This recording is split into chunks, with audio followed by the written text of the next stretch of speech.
Welcome everyone to a very special episode of Busted Musket Productions. I am your host, Danny. And I'm done. Yep, and we are back with another episode of Animazing the OVA, or just simply the Animazing Interview Show, because that really does seem to be the whole point of this now. Today we are joined by a very special guest. You can introduce yourself now. Oh, I can. Hey, I'm Ben Diskin. I'm a voice actor and stuff. And I am here to do an interview. And also a part of Kira Buckland's cult of the Mexican mocha lovers. Oh, gosh, yeah. She's indoctrinated so many. I had one of those. It's good. It's very good.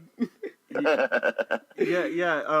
In case you didn't know, we had her like last week and like 2 weeks ago, and the first thing was just like, oh, you guys should get something and get this Mexican mocha. So Dan right here got it, and it's just like, oh my god, it was the best thing ever.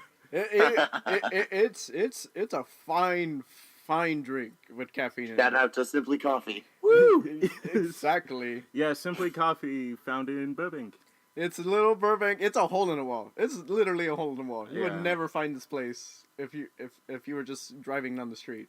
Yeah. It's so tiny. No, it's hidden, It's but so it's tiny. so good. So amazing. So Ben, first question, because we'll try to teeter away from these questions because I know you've answered them so much. But how? Oh, thanks. Yeah. But how did you get into voice acting? Like we'll probably only pester you with that one. Yeah. Oh, okay. That's Yeah, fine. yeah, just I like feel like that's going to require asking for anybody who's like, I have no idea who this guy is. Yeah. So I got into voice acting because both of my parents are actors, and they just sort of put me in the industry when I was a little kid. And I thought, you know what, I liked being an actor. I liked being on camera and playing some different characters. But as a kid, I was always like, when you're a kid, you're stupid. You do stupid stuff. And my stupid thing was I went and told all of my little friends at school that I was an actor. And kids don't get what that is. They don't understand the difference between actor and movie star. So I wound up getting like just completely and totally picked on by like everybody on campus, and it drove me nuts. And I was like, I like acting, but I hate being treated like some sort of like freak. So when I started doing voiceover work, I was maybe about like 6, and I hadn't really thought about it too much because it was mostly just like, you talking to a microphone, audition for a radio commercial, something like that. But when I started doing cartoons, my first one was it was called Problem Child. It was based on the 80s movies. Yeah. And none of my friends recognized me from it, even though they actually watched that cartoon. And I realized, oh man, I can actually like be an actor and not have to deal with any of like the weird social like issues that come with being on camera. So my voice acting career just kind of like took off from there, and it wound up becoming my my main source of, I guess, revenue. Yeah. Oh, that's crazy. Like it just kind of happened like that. Oh, by the way, I'll just start muting and unmuting so we could get you real good without you having to be annoyed by the echo. Oh my gosh, that's great. All right, but yeah, that's fascinating. It's just like I would also assume that you tell people you're an actor when you're a kid, and none of them would be like impressed. Yeah, they'd be like, well, I haven't seen you in anything. Yeah, it's just like what the fuck. Kids are weird, man. Yeah, but I remember hearing that you were in that show back in on Kerblog, and the first thing that went through my mind was that must have been that time in the 90s where like everyone was getting a TV show, because Problem Child, why would that get a cartoon show? That's a really good question. You know what happened was I think Universal just was trying to get their cartoon studios up and running at the time. And this was all like very new to them. Like it was like the USA Cartoon Express. This was like on the USA Network on Sunday mornings from like 8 to noon or something. It was like this weird like experiment for everybody involved. So I guess, I mean, they like also the other big cartoon on the USA Cartoon Express was an animated series based on the Itsy Bitsy Spider. What?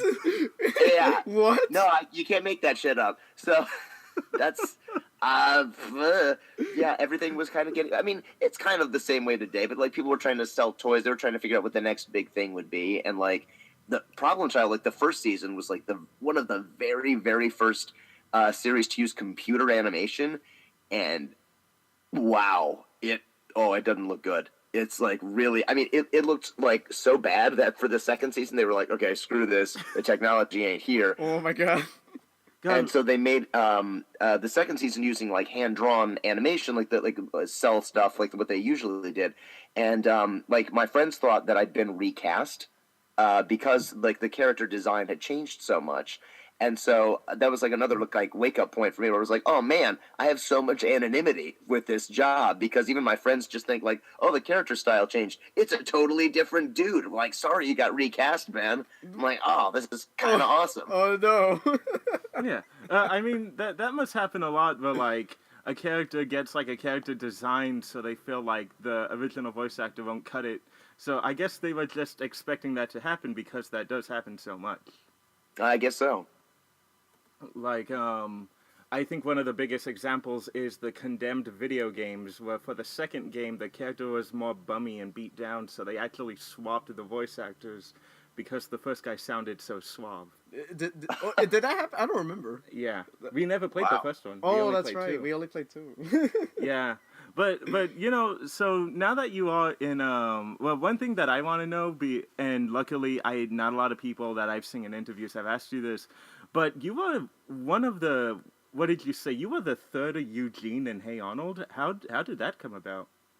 Oh yeah, Eugene on Hey Arnold. So for the entire run of that show, and also for the new upcoming movie. Oh my gosh! Oh my Um, god, movie. right?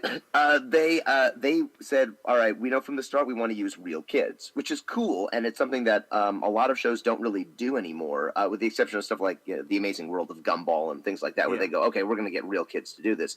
But they had an entire cast where like the main cast is all kids, and then like there's like some adults for like the accompanying supporting roles. So I was one of the guys who auditioned for. I auditioned for Arnold. I auditioned for Eugene, and probably like Harold or something like that, and didn't get any of the roles. But they put me on like the short list for Eugene. They were like, "All right, look, when the first kid, when his voice eventually changes, and it may, we're gonna have to replace him with somebody else. So let's put in someone new." And so they would have like just a small little list of like, okay, this person can't do it. How about this one? If this one can't do it, how about this one? So that kid's voice changed. He was replaced by Jared Lennon. Jared was actually like played the role of my friend in a live action movie that we did that aired on Disney Channel called Just Like Dad. So it was kind of weird that like then his voice like changed like almost immediately after being cast. So he got to do like I think 2 episodes. It was something just like a Jesus. super brief stint, and then I was next in line, and so they brought me in, and I wound up. My voice really didn't change until I was probably close to almost 16. So I got to stay on for pretty much the longest time on Eugene, and just that's how I got to be the Thoy Eugene. That's Ah. crazy. Like, cause I mean, my most fond memories of your career is you as number 1 from Yeah. Kids Next Door, cause Well, thank you. you were just the biggest badass ever in that I know. show. And these it was kids great. were what? The kids in the show were like 11, right? And they were doing all this crazy stuff. Yeah.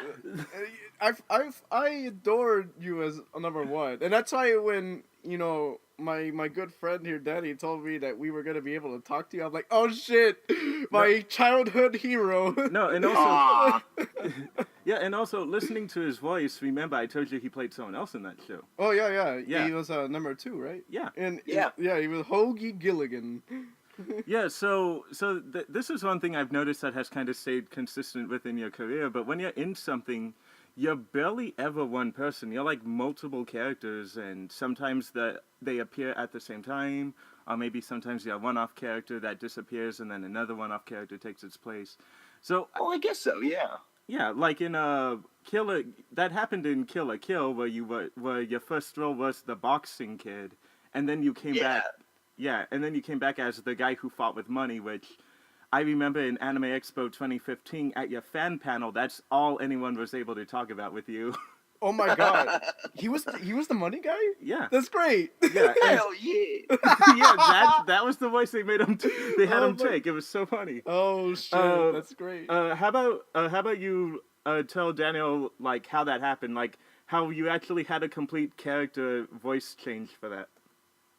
Oh, let's see. For the boxing dude, which is I think Takaharu Fukuroda. This was like my first time working with the series casting and voice director Alex Von David. And I remember like getting this role because I'd tried out for oh boy, what's his name? Samagayama and I think someone else. I'm not sure, but I know for sure him. And I didn't get it. And I got an email from Mommy, who's Bang Zoom's like lead casting director, and she said, "Hey, you booked this role." And I'm like, "Oh my gosh, I'm going to be on Kill la Kill," and I had like no idea who this dude was. And I'm like, "Oh, it's that guy. Oh, it's the boxing guy. Oh, from like, isn't he just in like the first episode? He's like this little minor." Like who gives a crap character, but like, Oh well, no. okay. So I showed up and we spent, and I mean, this guy is in, boy, he's only in the first episode, and he probably has all of, I would say, 20 lines, maybe. Like he doesn't have a lot, and most of it's just like what, and that's about it, and then throwing punches and stuff, Yeah. and also calling her a slut. Yeah. But like that's about it, and we spent like 3 hours like going over every single line multiple times, listening to it, going back for it. And I thought I thought Alex was nuts. I was like, this is, it's such a minor character. It's just like, why are you killing me with this guy? And then I realized like, oh, this is one of these dudes who wants everything to be good. And my respect for him has grown ever since then, because it's like, I know this character's only in this one episode. Yeah, he's basically just there to be like cannon fodder for, the main character to just beat the living daylights out of, and then we never see him again pretty much. But we're gonna make it really good. And I was like, okay. And by the time it was over, I was like, you know what, I feel pretty good about this, and I'm glad I got to do it. And I thought that was it. That was the end of the Kill la Kill thing. I was kind of bummed because I was like, it looks like a really cool show, and I like Trigger's animation style. And then And then I get like this email from Mommy saying like, "Hey Ben, so we got this weird character. We're not really sure what to do with it. Alex wants you to read for it and see what it sounds like." And so I'm like, "Okay." So and it says like he's supposed to be like a pimp. And I love but how not that's what they really. told you straight up. It's like Yeah. no subtlety. Okay, so you're about to be like a pimp kind of character in this. Pretty much, yeah. Just like, what would that sound? Ben, what would you doing a pimp voice sound like? I'm like, okay. And I'm like, okay, well, I did play this character in this video game called Tony Hawk's Underground 1 and 2, named Eric Sparrow. And he's basically like, and I'm sure this is probably a really offensive term, and I apologize if this offends anybody. He's what everybody used to call a wigger, like a white guy who thinks he's black and tries to sound black and fails miserably at it. Oh my god. Yeah.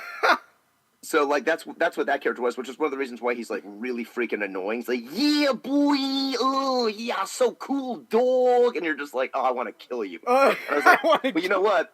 I'm gonna just do that for Takarada, and just see what they think of that." And they were like, "Yeah, that's what we wanted." That's it. Just That's like the this winner. really- yeah. Yeah. Okay, so I looked at the character you were playing. My brother used to play the crap out of this game, so finding out that you were this character who I couldn't stand playing the game, I'm like, oh my god, that's amazing. But, oh, I did not like that character. I couldn't stand you in that one, but you were Yay. great. Yeah, Dano, at Mission accomplished. yeah, Dano, at one point, this character... I played that game just to get the secret ending, so I could punch myself in the face. That's all I wanted. I annoyed the shit out of myself too. Yeah, Dano, at one point, one of the big things that this character does to you is that he makes you steal a tank and then puts all the blame on you. Steal a tank? I thought we were playing a skating game. What Exactly. the fuck? Yeah, no. It's a very in-depth skating game. Yeah, a very in-depth skating game. So, Kig, Kig, continue with the story. My bad. Oh, I don't know. That was about it. Oh. I think that was I it. don't have Like they much just more to add than that. he just did the voice, and they're like, "That's the Yeah. winner. You're in." Yeah, and Yeah. yeah, and I remember when you had your fan panel. It was a really early fan panel too, at Anime Expo, where all people wanted to talk about with you, and I feel really bad for being one of those people. But all people wanted to talk to you about was you playing Joseph Joestar, which we'll get to in a bit. You playing the character in Kill la Kill, and then of course what the hell happened with GKND, which we'll just skip over that. Oh, the Galaxy can't. Yeah, we're not gonna even go there Yeah. because we're just gonna get depressed. Yeah. It's like that is not a conversation that needs to be had. Yeah, I'm sorry. Yeah, Got me yeah. applied so hard. yeah, no problem. And yeah, it really did look like you guys put a lot of work in there, which is great. But yeah, I remember going in there and like you were okay with the JoJo questions, you were okay with the Kill la Kill questions, but every time someone tried to bring up that, you were like, "It's not happening, guys. Come on." It's like, oh, you're so bummed out by this. Yeah. I'm sure, cause like that was when that trailer leaked. That the internet became a magical place of just like my childhood's returning, and it's gonna Wow. be great. Yeah. I'm sorry. It's one of those things, but it like, ain't your fault. you know, we really tried it. I mean, like, especially this. Here's the thing that makes me kind of like a little cheesed off. What we were told, I mean, obviously, this is what Tom told all of us, was that he brought it to the folks at Cartoon Network, said, "What do you think? We're going to bring this thing back. Sound good? What do you?" And they were like, "Yeah, you know, we're really trying to like push new stuff. We just don't want to be seen as that network that like recycles old things, and so we really want to try like new stuff. So thanks. I know it looks cool, but no." And so now we have like a reboot of Powerpuff Girls. We have like Samurai Jack that just came back, and, Yeah, and I'm just sort of sitting here like, That's what I was about to say. Just like look at these utter fucking the Powerpuff Girls reboot. I just fucking it's awful. Yeah, It's awful. yeah, and also let's not forget that this thing came out in March. Like the GKND trailer came out in March, and right around December or January of 2015 or December of 2014, the Cartoon Network made a Powerpuff Girls one-off special, which again was just like, you know what? When it really came down to it, Cartoon Network just didn't want it for some reason, or they didn't want Yeah. that. They didn't want to do something cool. They Yeah. didn't want to do something fun. Is what it sounds like. And I'm hoping that Mr. Warburton will fight so they can keep Cartoon Network from rebooting Kids Next Door and then having it turn into something like Teen Titans Go or the new Powerpuff Girls. Oh God! Someone have mercy. Yeah. Have mercy. People do not. Please. I mean, you know, there's it. The thing with all this stuff, the way it works is that ultimately, Tom does not own Kids Next Door. Like he doesn't own the copyright to it. Nintendo, Cartoon Network does. So it's like one of those like. I mean, they can legally do whatever they would like with it, and like, I mean, if they wanted to completely remake it as like a live action show for some reason, like they could totally do that and say and not have Tom come back and be even a consultant on it if they wanted to. So. Yeah, I would. I mean, like nothing against like the newer cartoons because I mean, frankly, I have not watched enough of Jeez, of Powerpuff Girls, the new one, to really form an opinion on it. But like the episodes of Teen Titans Go that I've seen, I've actually found kind of funny. So Yeah, I'm like, some of you them- know, It's funny, I but don't know. it's like a lot of those episodes are just like, why? Why are you doing this? Yeah. Like the only thing There's- that makes it passable is that they have all the original voice actors, and it's great for me to hear them again doing their spiel. Yeah. But the Yeah. content they have to do is just like, why are you doing this absolute garbage? I don't. There's one thing that makes me go like, you know what? It ain't all bad, and it's the episode with Robin trying to teach everybody how to be like a responsible adult and like diversify your portfolio and like buy real estate. There- Yeah. That one there's- just cracked me the hell up. There's some good gems of episodes. I can't deny that there is some episodes that make me laugh. I think but- it was the first episode that actually got you and me to actually laugh at the show was the one where the multiple personalities of Raven were running rabid. Yeah, that one's the one that won me. It's like when they had the multiple Ravens come back. I'm like, okay, you won me a little bit. That's great to see them again. It's so good. Yeah, and it's like, oh, let us go get the pink one. And it's like you just want the pink one because she's She's just always kissing him and shit. no, it was the super happy one. Oh, super And then it's all like, you just wanted to turn clouds into marshmallows. Yeah, but do you know the calories they have in there? That's why she's so dangerous. Oh God. But yeah, so like I guess the next question that I wanted to ask because so like real quick, you're kind of I kind of turned you into a meme when it comes to the podcast because like I adore the characters you play. So every time on the anime show that we do, if we happen to do an anime that features you in the dub, I'd just be like, yeah, and then we have Wolf and Bloodlad played by Ben Diskin, and my co-host would be like, God damn it. So yeah, every time you would pop up, like he would just yell out your name, and it's just like, oh, you're here, he's back. Yeah, because back again. yeah, because it would just annoy the. At first, I did it as like a joke, and then I noticed that it was annoying the hell out of my original co-host, so I just kept doing it over and over again. And for a while, I kept intentionally picking anime that you had done the dub for. just so he could make the joke. Yeah. So like, And that's why you have a new co-host. Is that what happened? yeah. The guy just said, "Screw it, Yeah, kind never of. again."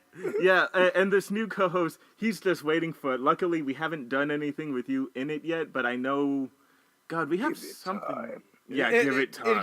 You do so much. It's like I'm sure he's gonna bound to run. We into have something coming up in the pipeline. They want to do Aldenoa Zero, which Ben is in. Oh yeah. Oh, Yeah. well, yeah, I'm like in like 2 episodes. Yeah, you're in That's 2 not so episodes. bad.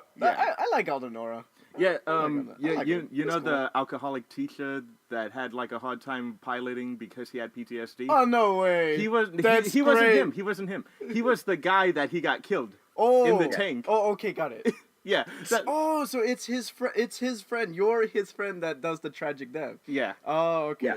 Okay. Yeah, the one who dies in the fire. Oh no. Yeah, dies in a tank fire on space, which is given a pretty epic way to go out. Like I was on the moon fighting a robot in a tank, and it's like, okay, that's kind of metal. Well, robots from Mars. But yeah, so my question is, you're playing all of these very iconic characters in the community right now, Joseph Joestar and the fox son of Great Bond. How does that feel when you're like out walking around and someone's just like, oh my god, you are Joseph Joestar, oh my god, you're Bond, like, can you do the voice, blah blah blah, like, how does that feel to you? Is that like a surreal experience? That's like a non-existent experience. Oh my god. No, because like I mean, like if I'm at a convention, I've been to conventions where it's like I was literally the one guest at like this like small convention, and like I showed up and we started talking about. I went to like a Digimon panel because I was Shoutmon and Cutemon on Fusion. Yeah. And like the people there like didn't realize that I was the actor like who was like the only guest at the con. So like I'm totally used to like nobody knowing who the hell I am and nobody giving a crap. So like nobody ever says like please do the voice. Hey, I in my opinion, I think that's a blessing. Yeah.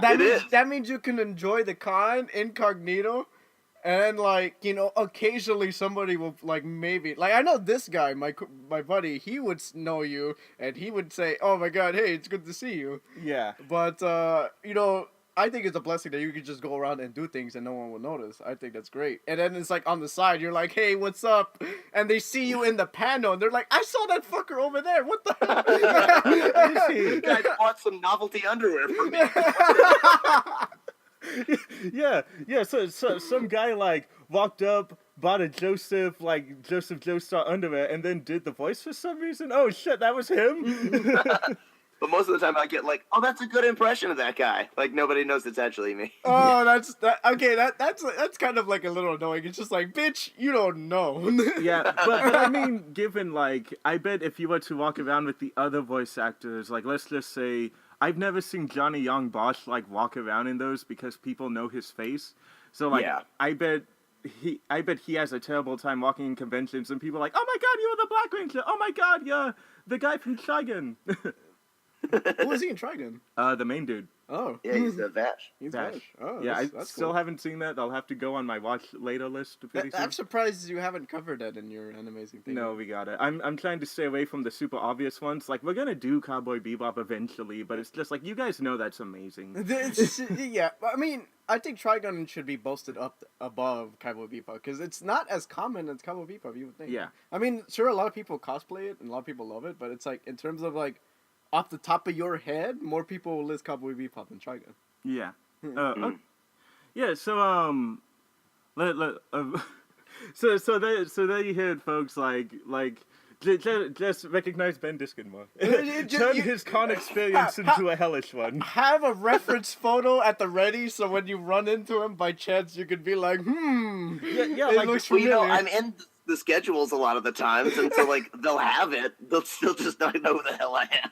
yeah, you had a guest of honor panel, and they had your photo like printed 3 times in the book, and yet for some reason people are still like, I'm only here because I saw him at that Kill la Kill panel, and he was really funny. It's just like, and then I remember sitting in front of this one girl where she's like, why is he like suddenly playing the second opening to JoJo for some reason? And it's just like, I turn around and I'm like, did you go to the premiere yesterday? She's like, yeah. I'm like, he was Joseph. And she's like, oh my god, that's amazing. I can't believe I'm here. I'm like, oh god, people. Oh my god.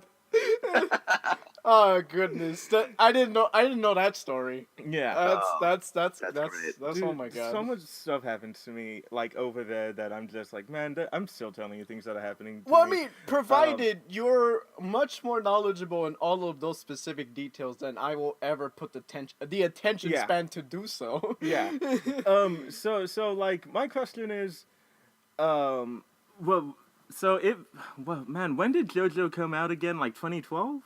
The anime? I think so. That sounds about right. Yeah, so you Johnny Young Bosch, you ended up getting casted as the 2 different variations of the Joestars. So I think a question that I really want to know, and a friend who will eventually be listening to this wants to know, how did you end up getting those roles?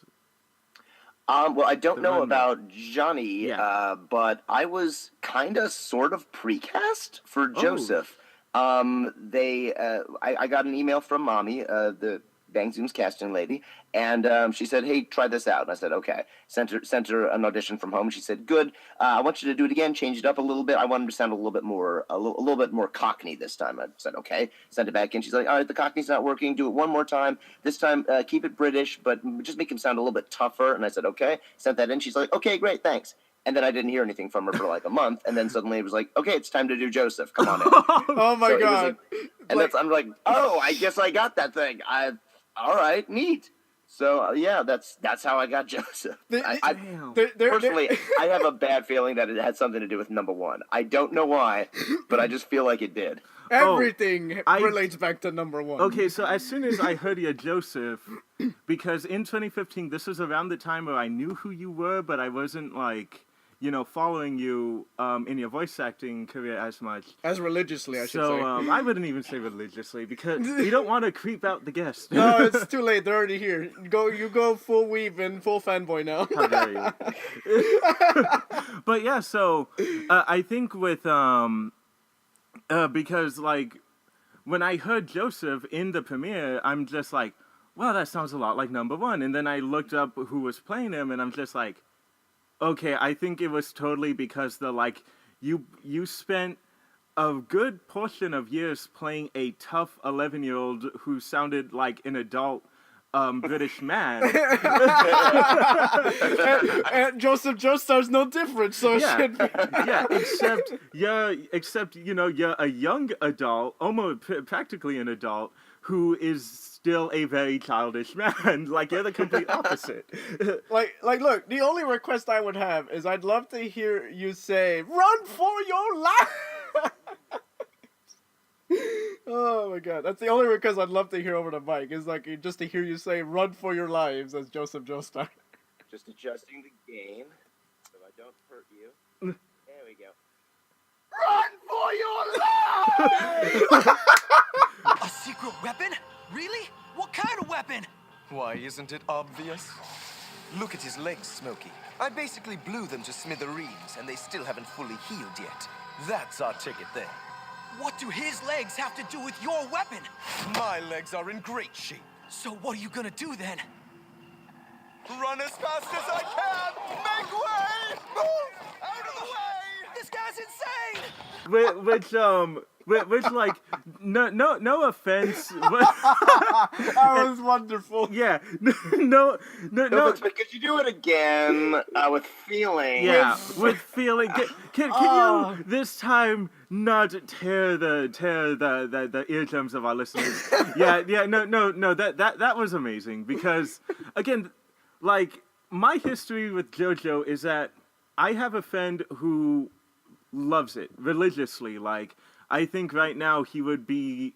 I know he was kind of upset that he wasn't in the Kira Buckland episode because she was so big into the JoJo fandom, and which was kind of a good thing we didn't have him there because He would kept, derail the fuck out of that interview. To talk and about JoJo. And we already went overtime already just shooting the shit with her. Yeah, So it's just like that would have been a horrible fucking decision. 'cause we would have lost We all. can't get him to shut up. Because look, Yeah, it'd be like a 5-hour podcast. Yeah. it's like saying he's religiously like following JoJo is an understatement. He might need help. Yeah, yeah, no. Basically, but in a chat that that Dan and then another friend of ours don't show up in anymore because this guy was able to convert me, not as badly though.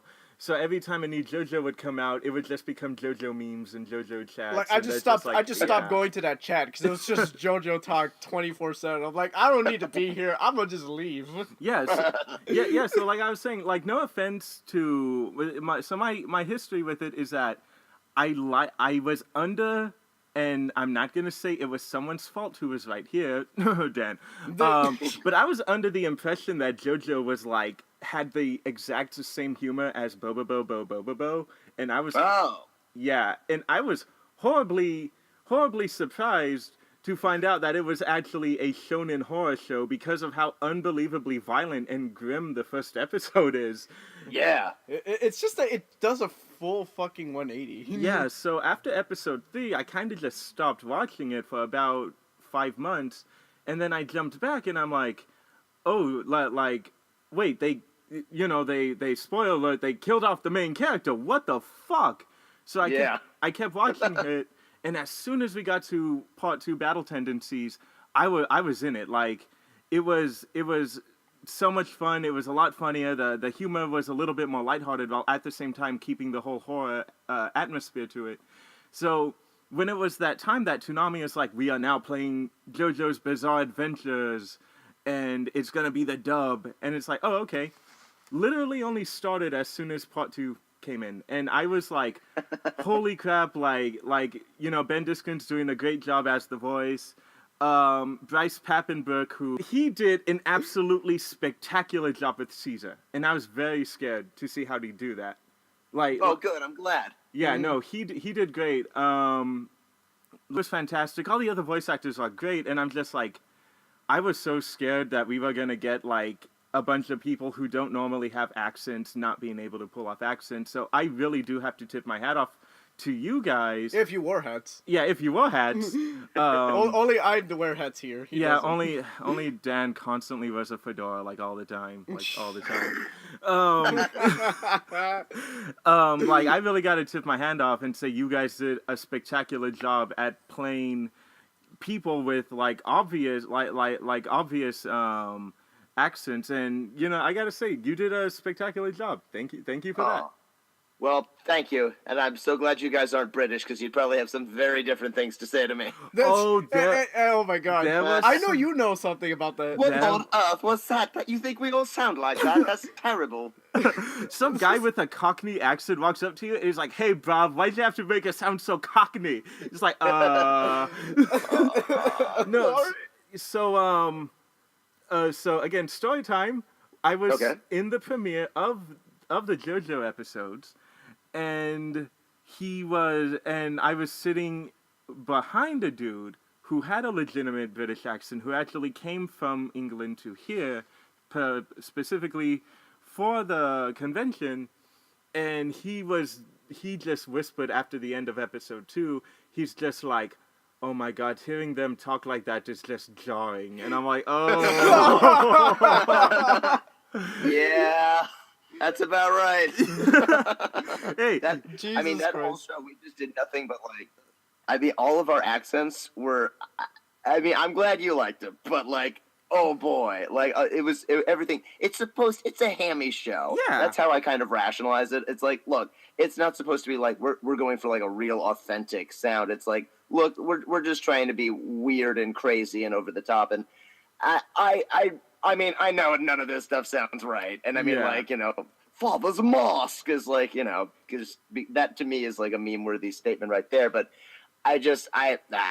it was a fun show to work on, but I would never go around going like, hey, yo, man, you want to see how good I can do with like accents? Check out JoJo's bitch. Yeah. Like, I would just be Holy really ashamed of that. Yeah, but like you walk up to an actual British person, your accent sucks. Check this out. Look, Yeah. look, all I gotta say, there's a buff, sexy vampire over there, and your accent's bothering you? Yeah.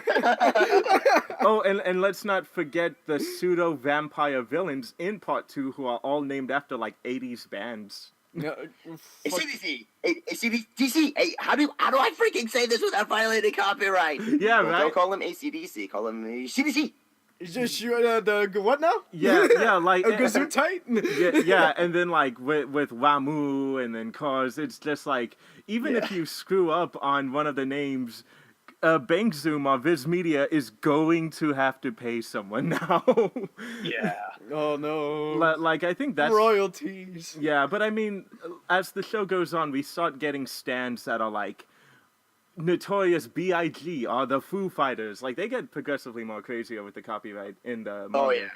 No, they have to just really alter those things. Yeah. Yeah, and so okay, so here's something that made me geek out and actually made me actually cancel a proper engagement I had so I can make this panel. But last year, a particular anime came out in winter that blew everyone's mind and was like causing the entire community to try to solve the mystery this was setting up.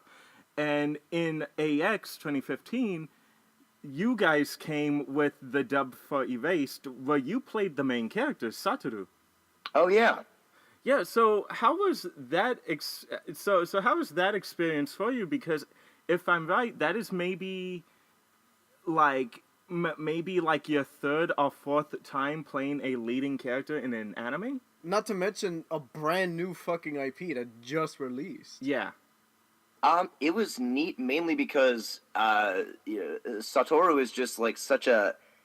He's not like any of the other characters that I ever like play very often. Like where it's like, no, we just want it straight. We want this to feel kind of like live action-y. We don't want anything big and crazy and over the top. So this role was all about restraint, without it sounding boring. Because that was like the main concern was we don't want everything to just, hey, yeah, how's it going? I'm this character and I don't know how to voice act, so I just say all the lines like this, and I hope that's it because I'm an on-camera guy, and this is kind of how.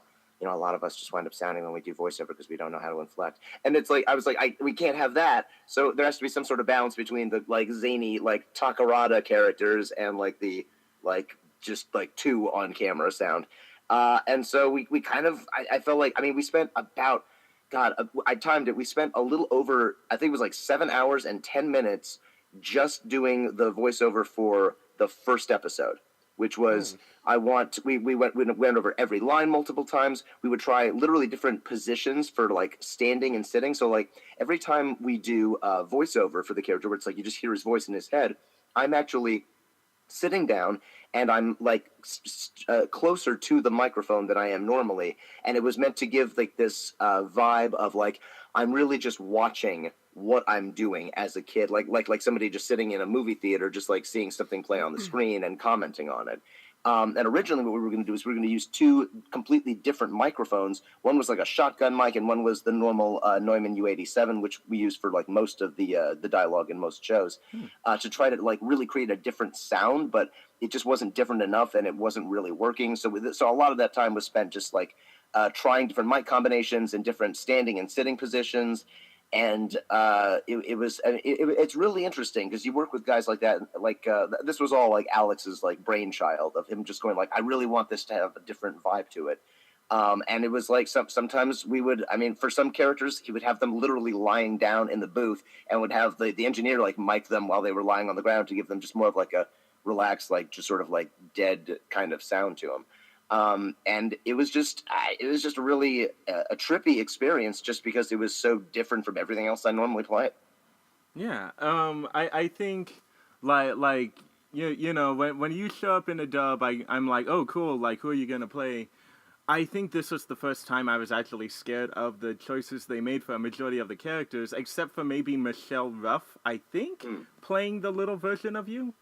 Yeah, that one that's just a good choice. She's just really talented, and she has a good little boy voice. Yeah, and Okay. yeah, and also they got like Erica Mendes, who also has a very really good little boy voice to play the best friend character. Yeah. But yeah, this was the first time where I had a friend who he was like, oh my god, they have Ben Diskin playing Satoru, and I'm just like, man, I really got to see how this is going to work out, because like I saw the trailer and it sounded good, but I'm just like, I'm not sure, because I'm not used to you playing characters like that.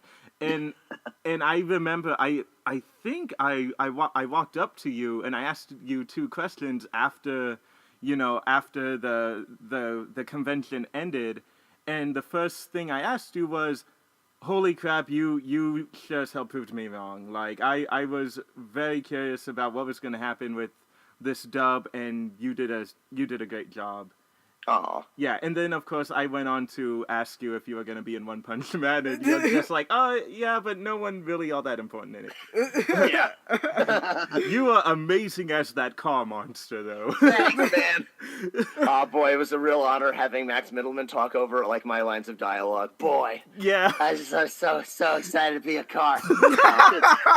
Yeah. No, also, that was one of those cases where you were actually two other characters. You were one of the Paradise henchmen, and then and then I think you were a mole, but you were called like Ground Dragon or something.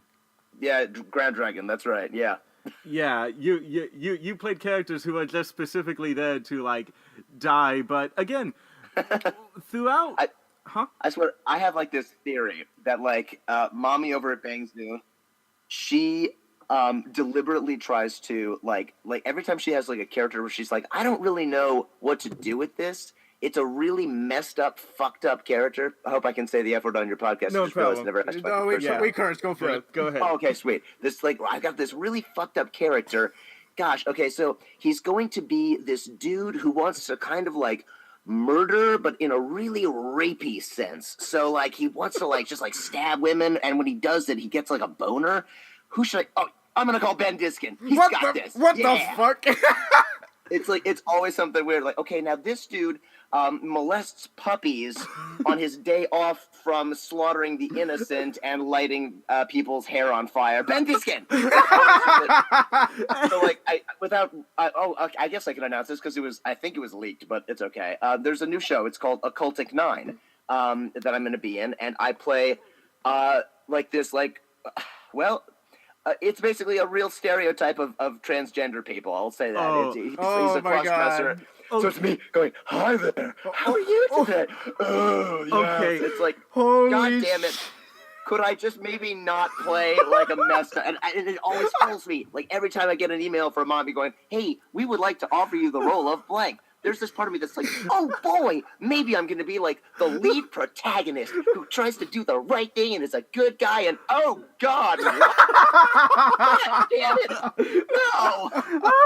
Like, who did I offend over there? Like, I'm glad she's giving me work, but like, God damn it! Jesus H. Christ. So okay. So first of all, you finally gave me a reason to watch Occultic 9, because that show is the first episode was so dense that I couldn't get past it and didn't want to move on. But You and me both. Yeah. But I know who you're talking about, because that dude literally shows up like in the first 2 minutes of the show. Yep. Oh my And, goodness gracious! I had no idea. No, that's going to be a good one that, like, it really needs a dub just because of the fact that, like, I mean, trying to read the subtitles on that show, it's just like, I'm like, I have to pause the damn, this is exhausting. I can't watch it. So it, like, actually legitimately needs an English dub so you can watch this show. Yeah. But I'm excited to be on it, but also I've got to play a character I'm going to get a lot of hate mail for, I'm assuming. Where the hell are they getting a cis men to voice act a trans character?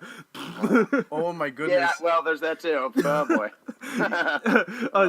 Thank you, Daddy, for opening another can of worms. Jesus Christ. You though. know, that's something. So like in How I Met Your Mother, they introduced this thing called the glass window, which breaks when you realize something obvious that someone pointed out. I totally am now realizing that I was thinking like, have you played characters like that? And then I remembered you were in Durara season 2, playing a crazy stalker character who tried to kill a pop idol. Yeah, that's who I was talking about. Yeah.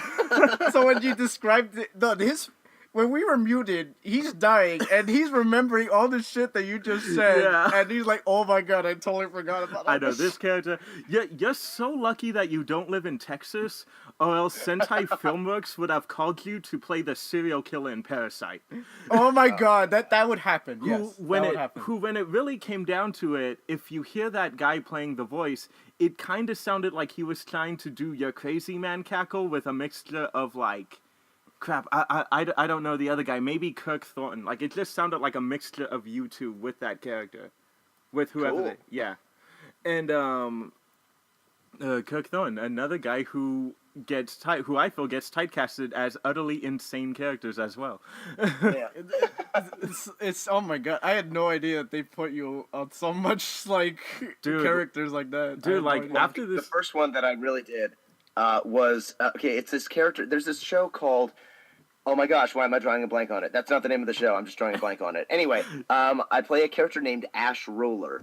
If you guys remember the name of this show, just shout it out. Axel World. Axel World is his Excel World. There we go. Yeah. Okay, so my character does not have a face. He's always wearing a mask, and he rides a motorcycle. And so they were like, look, we need this dude to constantly be insulting the main character. We wrote some stuff, but we also want you to just, like, ad-lib some insults. And, like, the worst things you can say. I mean, obviously, stay away from stuff like, don't say the N-word.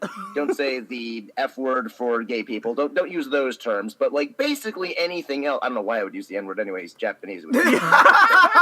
But like, I'm like, okay, but so, okay, don't call him gay in the F way. But like, okay, but everything else, go right ahead. I'm like, all right. So it's just all just like the weirdest like shit I could come up with off the top of my head, and like that's what they wound up using. So it would be just like you know shit gobbling cum dumpster, like just weird stuff like that. And they were like, yeah, perfect. We'll use that. I guess the character, if the show had continued.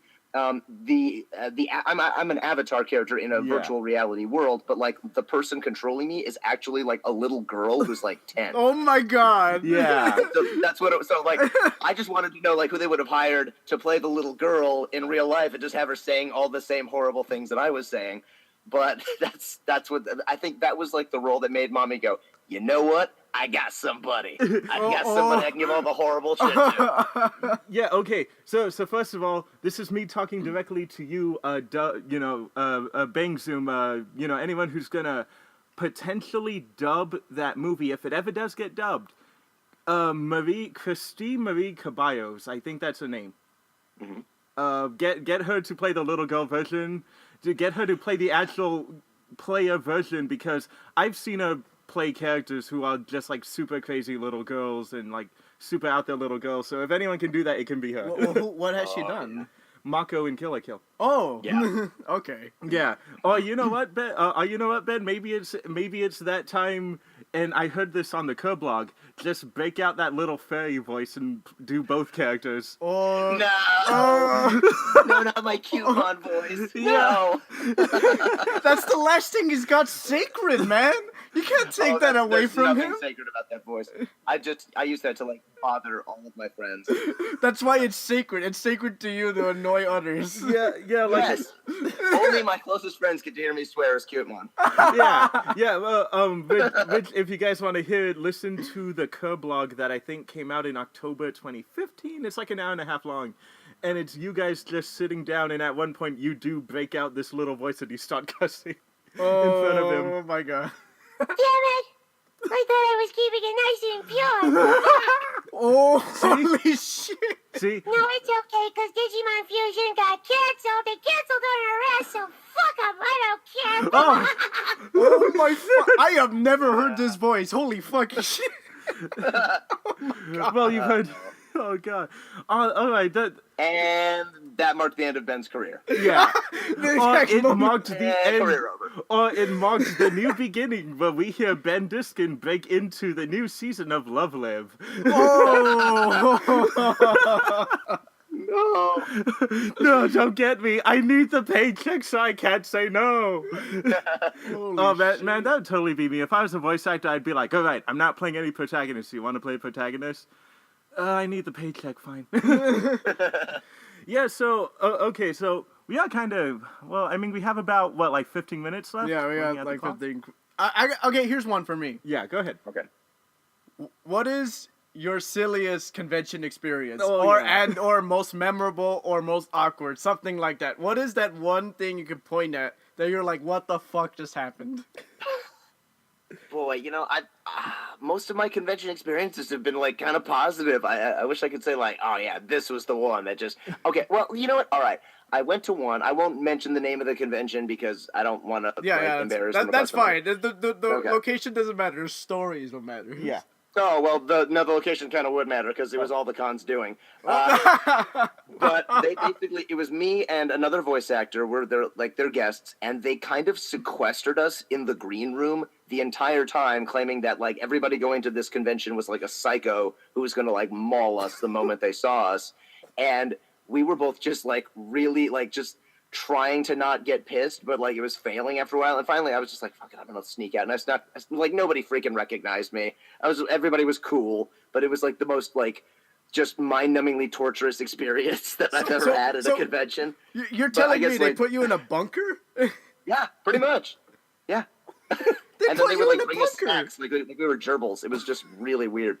But I guess like the most uncomfortable one I've ever had at a convention is, and it's not even that bad, but it was like this dude was like taking a picture with me, and he just kept very very like lightly stroking my shoulder the whole time. and like the dude who was taking the picture was having trouble figuring out his phone, and so it was just like prolonged of just like. Like that creepy gentle touch where you just feel like God, please just take the picture. Take it and leave me alone. Okay. Okay. All right. I'm so glad that I'm trying to think. All right, wait. That couldn't have been me because I didn't stroke his shoulder, but we did take like a side-by-side photo one year. So I'm glad that wasn't me. Oh no. I like that you had to think about it. I'm just like, wait, was that me? Oh god, no! I creeped out. I guess. What? I don't know. I feel like you would have remembered it. Yeah. Like the creepy noises into my ears. Oh yeah. Oh my goodness. I live in The guy just starts whispering, "This is my hotel room number." No, thank you. Oh god. Oh You had to. You needed saving at that moment. no. Don't make it any worse than already what it I know, right? Just making the experience twice as much traumatizing as it already was. It made up, but still equally as terrifying. Man, but man, I'm laughing how with that last convention they're just like, okay, we gotta protect you guys. I can just imagine like it's that scene in every horror movie, like every zombie siege movie, where like you just have a bunch of people walking outside, like that scene in From Dusk Until Dawn, where they're walking outside of the ballroom and they're just kind of holding up the little weapons to protect them, and you just have like a horde of fans behind you, like gnashing their teeth and like trying to fake you out so you could flinch and then they can jump on you. Like I just imagine that happening at the convention. Well, I mean, like from the sounds of it, if somebody put you in a freaking like room like that, and you're like, a guest to that convention, that setup sounded like they were gonna prank you or something. Yeah. Like it genuinely sounded like they were trying to protect us. Like, what the fuck? Get the fuck out of here! There's no way that's gonna happen. Yeah, I wonder if maybe they had like a bad convention experience like the last year, like they had Vic Mignogna, some like really recognizable person, and he got like mauled or something like that. That's like the only like possible like rational explanation I can come up with. They were just paranoid. Yeah, I think there is a good story behind why they would do that, but it's still just like that's so awful. They literally had you as a prisoner, kind of. Yeah. It's like, here lies Ben, and he's not allowed to leave. Well, yeah. Well, at least be glad that that wasn't your panel room. They like lock you in a very small room, and they're like, "All right, this is your panel, and we're gonna try to fit 100 people in here." Well, Wait, what? No. In By the way, order here's a bucket for you to shit in because you're not leaving. So they just put a bucket in the corner, and they put a fucking video camera in front of you. It's just like, here, you're gonna talk to people that are in this room, and you're staying here. Turns out that was actually Ben. That was Ben's hotel room that they were able to afford. Here's a bucket for you to pee in, and then a box of crackers in case you get hungry. There's a box of crackers, a bucket, and a video camera, so that you can do your panel. by the way, you can't turn the video camera off, and it's a live feed for the whole convention. So people will hear all of you. If you talk in your sleep, we'll prepare for the entire world to know about that. Holy fucking shit. Okay, first of all, can we kind of get that a thing? Like, not just have it be you, but just have it be like a live feed of like different voice actors entering this room and not knowing that they're being like live streamed. It's just No, That's, that's a lawsuit. That's a lawsuit, right? that Yeah. breaks so many fucking laws. Oh man, but you know, like, so I wanted to save this for last because this is my absolute number one favorite character you've ever played, and I am so glad that they actually dubbed the OVAs, which hardly ever happens. But can you talk a little bit about how you feel voicing the Fox Son of Greed Bond? Isn't it obvious? I kicked the door down. And as for why, it's because you were talking about some totally interesting stuff. You said he was alive. Our captain. Oh yeah, Bond was a character that I really enjoyed playing because he's such a laid back dude that for most of most of the characters I play are screaming at the top of their lungs, and this guy's just like, yeah, I'm pretty much immortal. I mean, nobody can kill me. So hey, what's going on? Like, yeah, you guys want a party? And like, it's just such a relaxed role to play, and I found I actually really like dug his backstory and his overall attitude, specifically because, like, to me, when I think of immortal people, I don't know why they're always portrayed as being like power hungry or like, I must conquer the world. I'm immortal. It's always like, honestly, if nothing could kill you, like literally nothing could ever kill you, wouldn't you just want to like, you know, party and make friends? Because like, you're gonna be around after everybody else is dead. So don't you want some good memories? So like, that seems to be Bond's kind of like overall attitude of just like, well, I'm here to stay. I might as well do some shit. Yeah. And I was just like, yeah. Oh my god, that's so great. Yeah, and like one of the most interesting and possibly most hilarious things about Bond is like Bond was locked in prison for like 20 years that he could have easily broken out, but he's just like, I have nothing better to do, so I guess I guess I'll just wait until something better comes along. Yeah, I'll just be tortured for a while. Like, yeah, you know, I kind of deserve this. Yeah, go ahead. Never mind, I'm done. Yeah, It's just like, what the fuck? I've lost the pain receptors millennia ago. yeah.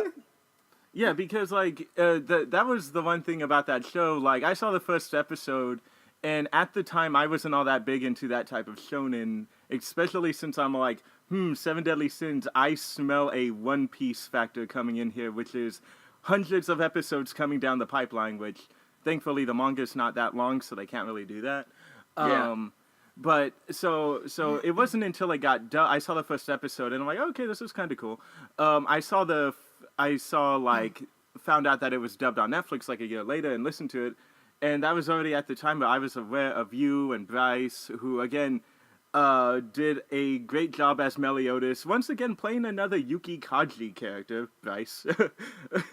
Has that happened to you, Ben, where like you found yourself voicing a particular anime actor? I don't know. I honestly, I would have to like look up my my credits and see if there's a pattern, but I don't think so. Oh, no. Okay. Yeah, because I think if I'm right, Kira Buckland has played maybe about 2 Kana Hanazawa characters, and then Bryce has played, I want to say about 3 or 4 Yuki Kaji characters. Wow. Yeah. And Cool. yeah, and so when I heard that, I'm like, oh, okay, this episode, this is actually really fun. And then once I got to, the part where your character came in and they gave him his whole tragic backstory about how he fell in love with a fairy guardian and then something terrible happened. Like, I'm just like, okay, I'm in on this show. Your character has like the best fight scenes. Your character's one of the many interesting characters in here. And I blew through that show in an entire weekend and blew through the entire I think it was Holy War, Holy Grail arc OVA, like in an entire, like maybe in the span of 2 hours, which is how long they are. Yeah. He binges. Yeah, when I binges. when I find something I like, I binge. Like how I'm currently binging all on Bobobo, even though I've seen that series already back when I was young, though. Cool. Yeah, but so okay, yeah, we are coming up on this. So one thing I kind of I wanted to do this with Kira, but I already knew what her answer was gonna be. So odd thing is on Animazing, we kind of do this. Our whole point is like, I've grown up hearing a lot of people say, "Oh, you're never gonna get me into anime. Oh, this, anime's all like fighting and magical girls and shit." Like, no. I see what you're saying. Yeah, I can't get any of that. I know what you're asking. So the whole point of Animazing is that we find these shows and we explain why this could appeal to someone who might not be into anime. So, do you have an anime show that you feel is capable of doing that?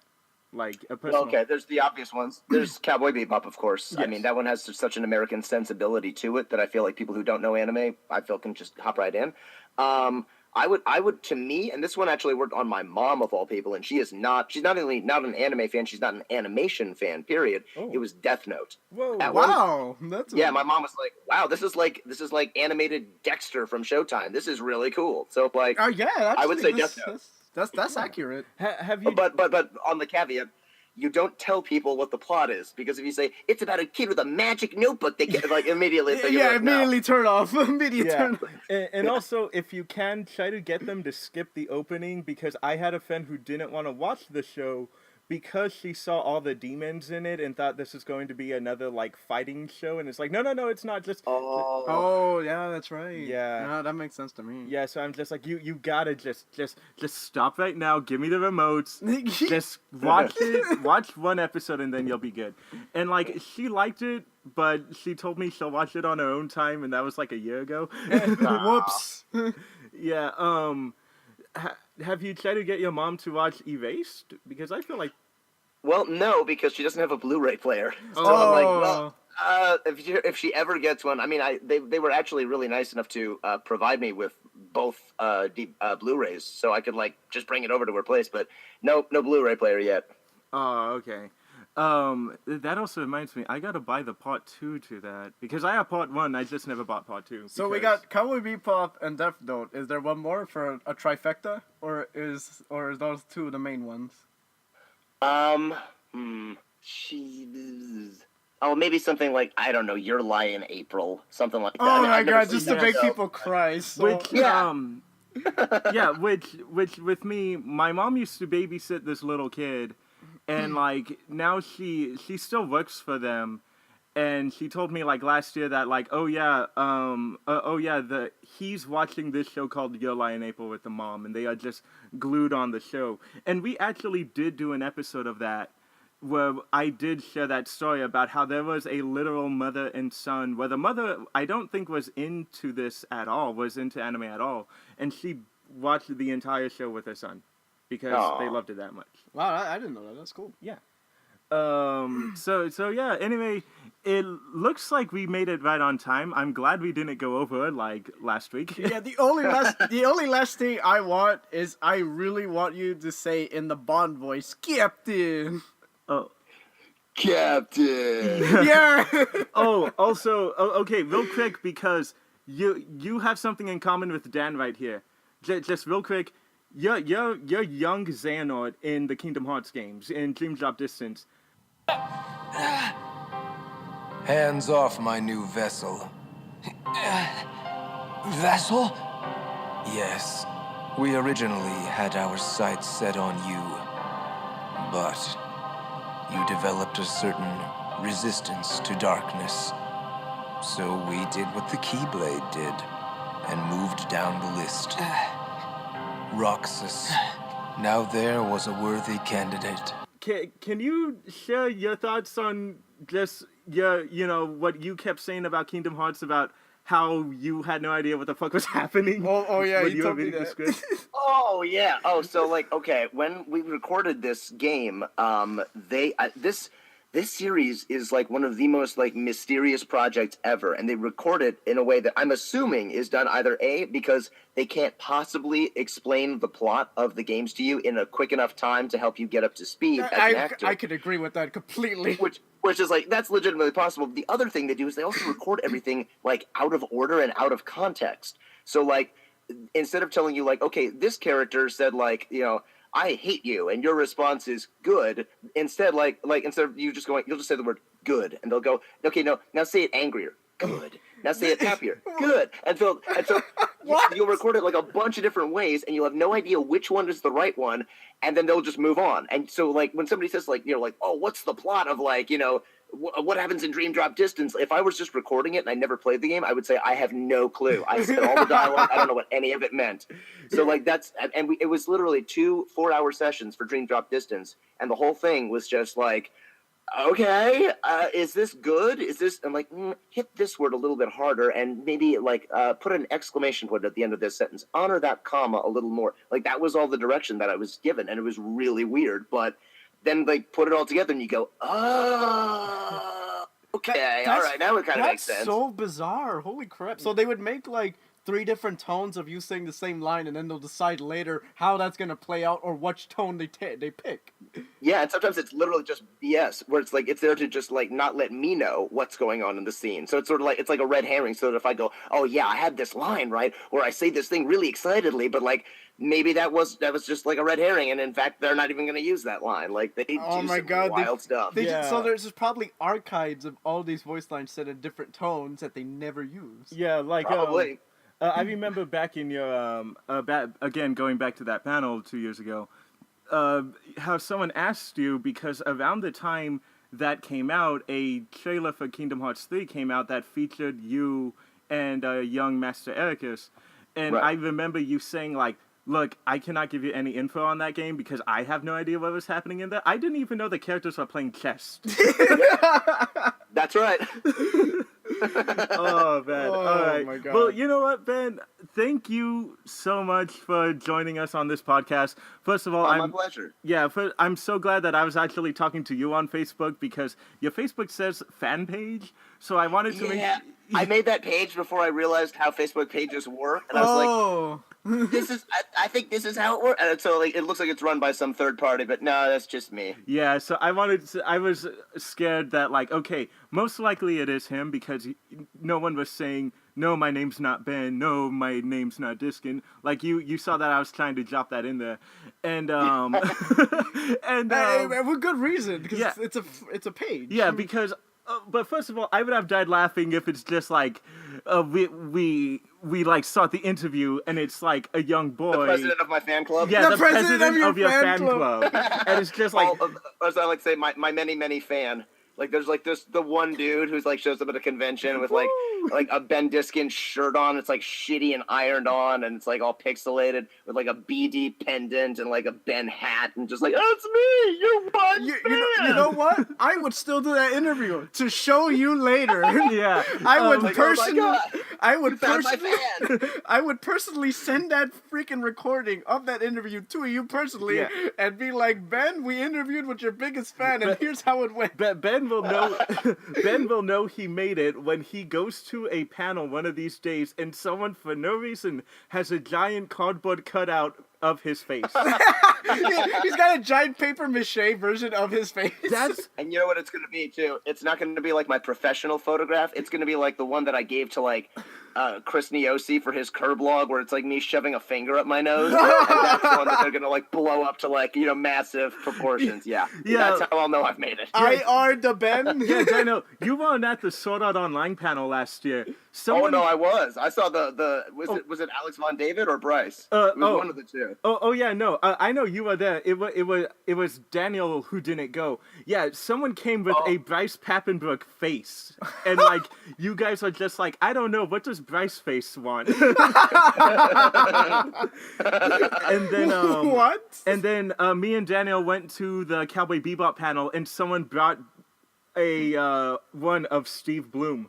Oh yeah, I saw that one. That one was great. That one was Yeah. fantastic. All right. So anyway, again, thank you, Ben. This has been so much fun. Oh, this is great Oh, to my shoot. pleasure. This is great to shoot the shit with you, man. Yeah. Again, we wish you the best of luck. We will be keeping our eyes out for hopefully, like we'll hear the Occultic 9 dub at AX. I will definitely be there to hear it. And then also, people, if you want to hear his Joseph Joestar, the JoJo Blu-ray comes out in July 25th. Well, you're free to keep me on Discord. Trust me, I won't bug you for no reason. Yeah. I'll only send you very relevant or important information Yeah. that I feel that you should see personally, because we find stuff on the internet, and maybe something will be with like you on it that I'd like to show you. Yeah. Okay. Yeah. But yeah, rest assured, I'm not gonna pester you on Discord. Yeah, you know what? Okay. Yeah, you know what I would love to do? One of the, like, sometime in the future, probably not anytime soon because you're a very busy person. Have you on the eventual Animazing Death Note episode? I think that would be really cool. Oh, I mean, yeah. If you can't get anybody from the show, I'd probably do that. That sounds fun. I love that show. Yeah. Okay, All right. Cool. Anyways, Yeah, so hopefully that'll happen. And yeah, again, thank you again, Ben. It has been a pleasure. man, this is Danny and Dan clocking out with you, and we appreciate your time. Thank you Well, so thanks, much. Danny and Dan. All right, thank you. All right, bye, Ben. Bye. Hey guys, this is a little something I'm doing in post. Anyway, once again, I'd just like to thank our guest, Mr. Ben Diskin, for taking the time out of his day to come down and just shoot the shit with, two very, very unknown podcasters who are looking to get up there in the world. Once again, thank you. With all the times that I've mentioned him on the podcast, it was amazing having him there. So anyway, I wanted to do some final house cleaning stuff, and then I'll put something at the end for you guys to listen to. So anyway, guys, if you like this interview, please go on soundcloud.com/BustedMusketProductions. If you're a person who would like to contact us, please contact me. I have a Twitter at twitter.com/BustedMusketPro. If you want to contact the show personally, we have a Gmail that is bustedmusketpro@gmail.com. We have a Facebook page at Facebook Busted Musket or Busted Musket Productions. If you would like to contact us through any means, please use those three. They're at the on our profile page, tucked away neatly within the details section. But again, if you liked it, like, favorite, subscribe, share it to your friends. Tell them that, hey, these people are somebodies because we got we got two big voice actors like in the span of like 3 weeks. So that's pretty neat. So this is something I'm going to leave for you guys to listen to. I really hope that if Ben ends up listening to this podcast that he doesn't get mad that I'm using this. Again, Ben, I'm sorry. If you want me to take it down, then I will. But it's too funny not to put it somewhere in my podcast. All right, then. Bye, guys.